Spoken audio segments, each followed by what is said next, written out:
Good morning on this cold November morning. It is November 25th. I'm opening PubPack126, another new Capenna draft booster. And I would like to say thank you to the superheroes over at JHU Comics. And we're off. We got Witty Roastmaster, the Nico White card. Warm Welcome, Dig Up the Body, Make Disappear, Backup Agent, The World-Class Wrecking Crew, Glamorous Outlaw, Broker's Hideout, Cutthroat Contender, Illicit Shipment, Disciplined Duelist, Tavern Swindler, and Corpse Explosion. Oh, plus a Devilish Ballet and a foil. I mean, this is just not that great. Nothing, I don't know. What does this card even do? Trample Haste. Alliance? Like, it's just not that great of a thing. Yeah, this is just not that... Like, this card requires so much else to be going on. Doubling the power of a 1/1 doesn't matter. So now you're already like, oh, you have to have other things to play this card in any viable way. And then you start looking at, well, is this even the best use of Alliance? Is this the best use of a 3-drop?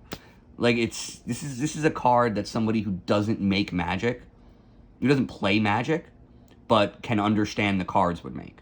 This seems like a useful card, but it just isn't, because there are too many alternatives. Fortunately, balancing the game of Magic right now is hard. They have 30-something years of cards to deal with, and you have to deal with all of the possible alternatives. It's not impossible. The idea is it is an impossible job for a company like Hasbro, or for the people at this point at Wizards. Cards are not being play tested. Cards are not being designed by players. Cards are not being designed for players. So I think it's pretty clear to say we don't really have anything to worry about. I mean, like no one really buys Modern as an investment. And of course, the old cards are going to go down in value. They have to drop to below pre-pandemic levels. You know, we have to see 2018 prices again for the economy to make sense. Now, the idea is the Modern will actually zero out. Most of the Modern put out in the last few years, I think, will end up being liquidated for close to $1 a pack. So I'm not really worried about that.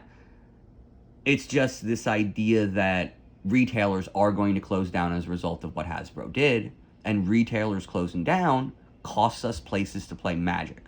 And when we run out of places to play Magic, we run out of people playing Magic. And that's the dark part. So ultimately, you know, fuck Hasbro, and fuck Wizards, and fuck anybody who works for them. I don't really give a shit. I only care about the players. And the retailers are the only people at every other step in the supply chain. The only people that give a shit about the players are the retailers.